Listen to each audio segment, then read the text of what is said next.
विवाह जुळवून देण्याच्या नावाखाली तरुणांना जाळ्यात ओढणे, विश्वास संपादन करणे, पैशांची मागणी करणे आणि अखेर खंडणीसाठी बंदी बनवणे, चित्रपटातील कथानकाला साजेशी अशी ही घटना प्रत्यक्षात राहाता शहरामध्ये उघडकीस आली असून राहाता पोलिसांनी वेळेत हस्तक्षेप करत एका कथित महिला टोळीचा भांडाफोड केलाय।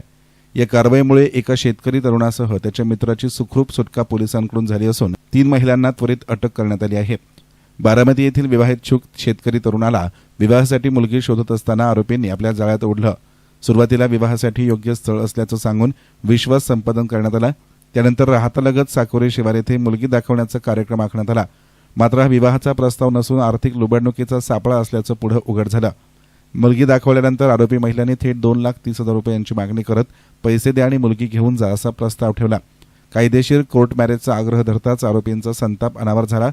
फिर्यादी आणि त्याच्या मित्राला घरात डांबून ठेवण्यात आलं, तर बाहेर असलेल्या नातेवाईकांना फोन करून खंडणीची मागणी करण्यात आली।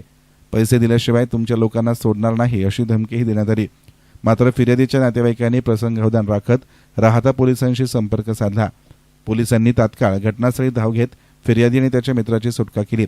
या धाडसी कारवाईमुळे संभाव्य गंभीर गुन्हा रोखण्यामध्ये पोलिसांना यश आलंय। या प्रकरणी राहाता पोलीस ठाण्यामध्ये गुन्हा दाखल करण्यात आला असून आरोपी रेश्मा केशव काटे, मंगल अंकुश पठारे आणि सुगंधा कैलास गायकवाड या तिघींनाही अटक करण्यात आली आहे। त्यांच्याविरुद्ध गुन्हा रजिस्टर नंबर 243/2026 अन्वये बीएनएस कलम 316(2), 318(4), 308(2), 126(2) आणि 3(5) प्रमाणे गुन्हा नोंदवण्यात आला असून पुढील तपास राहाता पोलीस करीत आहेत। या प्रकरणातील प्रमुख आरोपी मंगल अंकुश पठारे याचा गुन्हेगारी इतिहास तपासताना धक्कादायक बाब समोर आली आहे। तिच्याविरुद्ध यापूर्वीही फसवणूक आणि धमकी संदर्भातील 2 गुन्हे दाखल असल्याचं उघड झालंय। नव्यानं दाखल झालेला हा गुन्हा तिचा तिसरा असल्यानं ती सराईत स्वरूपाची आरोपी असल्याचं स्पष्ट झालंय। विवाहाच्या आमिषानं आर्थिक फसवणूक करणाऱ्या अशा टोळ्यांविरुद्ध कठोर कारवाईची मागणी नागरिकांकडून होत आहे। अलीकडच्या काळात विवाह जुळवून देण्याच्या नावाखाली फसवणुकीच्याच घटना वाढताना दिसत आहेत। सोशल मीडिया, मोबाईल संपर्क आणि बनावट मध्यस्थांच्या माध्यमातून विश्वास संपादन करून आर्थिक लुबाडणूक करण्याचे प्रकार सातत्यानं समोर येत आहेत। राहाता येथील ही घटना त्याच प्रवृत्तीचे विदारक उदाहरण ठरली आहे। विवाहासारख्या संवेदनशील विषयाचा गैरवापर करून तरुणांना आणि त्यांच्या कुटुंबियांना लक्ष्य करणाऱ्यांविरुद्ध कठोर कारवाई होणं काळाची गरज आहे। त्याचबरोबर कोणतीही आर्थिक देवाणघेवाण करण्यापूर्वी संबंधित व्यक्तींची संपूर्ण पडताळणी करणं आवश्यक असल्याचा संदेशही या घटनेतून मिळतो।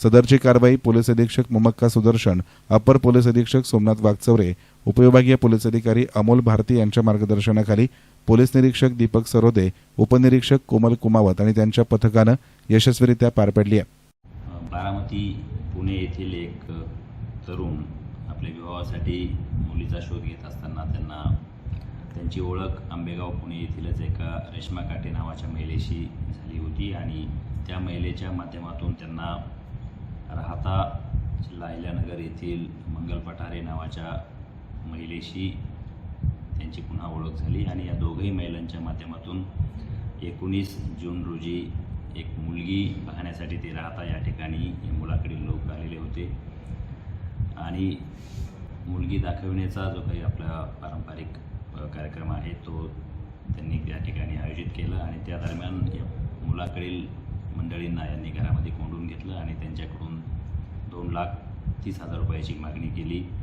त्याशिवाय जी काही मुलगी दाखवली ती मुलीला आई नाही किंवा तिचे वडील दारू पितात असे वेगवेगळे कारणं त्यांना सांगितले। त्यांनी जेव्हा चौकशी केली मुलीची आई कुठे आहे, मुलीचे वडील कुठे आहे, तर याबाबत त्यांनी जी काही माहिती दिली त्यावरून या मुलाकडील लोकांना देखील त्याबाबत संशय आला आणि त्यांनी आम्हाला आपण आधी कोर्ट मॅरेज करून देण्याचा आग्रह यांनी या महिलांकडे धरला आणि त्यावरून मग त्या महिलांना समजलं की आता या मुलाकडील लोकांना सर्व काही वस्तुस्थिती समजली आहे, म्हणून त्यांना कोंडून घेतलं आणि त्यांच्याकडे पैशाची मागणी केली।